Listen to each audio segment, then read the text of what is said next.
It started innocently, like most obsessions tend to. After all, after you've lived for centuries already, it's only a matter of time before you get bored.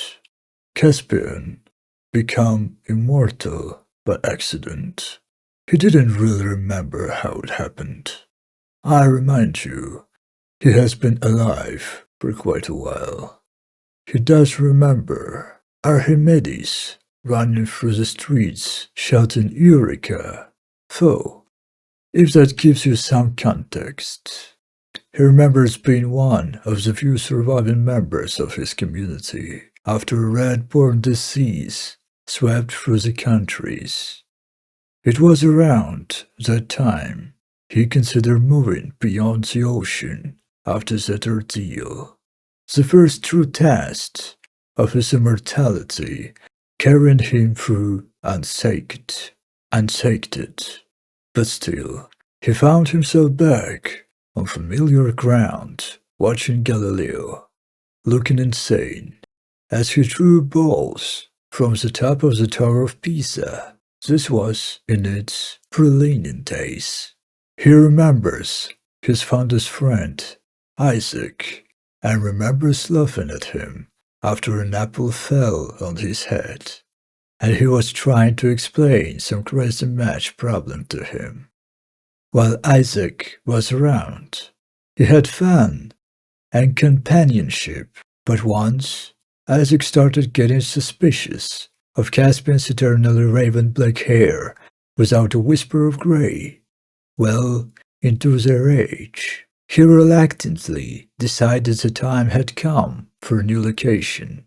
Still, it was hard to leave Isaac, and so began the time Caspian started becoming bored and frustrated with immortality, not to mention Isaac's math.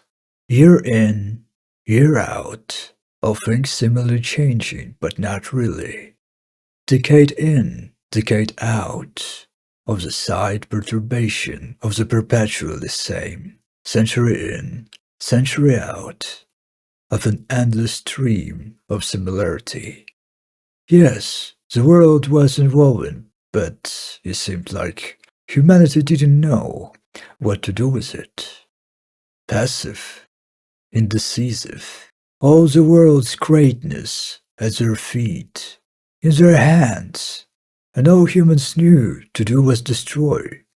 And all humans knew to do was destroy the beautiful things they created. Above all, the thing that never seemed to change, the thing that forced him to keep changing, was Caspian himself. And he was fed up with it, with himself. Time after eternal time. There was rumored to be a spell to undo his curse. Curse, using New World ingredients. What a pumpkin was, Caspian didn't know yet, but he knew he'd soon find out when his boat docked in newly named Plymouth, Iraq. Alas, the pumpkin didn't work, and substituting squash, tomatoes, or sweet potatoes failed. Even more, especially, and gave him quite a stomachache. Even his immortal health couldn't suppress. He finally developed a potion using cranberries, but his village friends ended up using that as a sauce during their first celebratory dinner with the locals. Needless to say, the potion possessed no magical powers, but the recipe graces holiday dinner tables to this day. Caspian skipped the dinner through, powering tirelessly over spell books and called runs to fix his potion, and by the second year anniversary, he'd already moved on to a new place.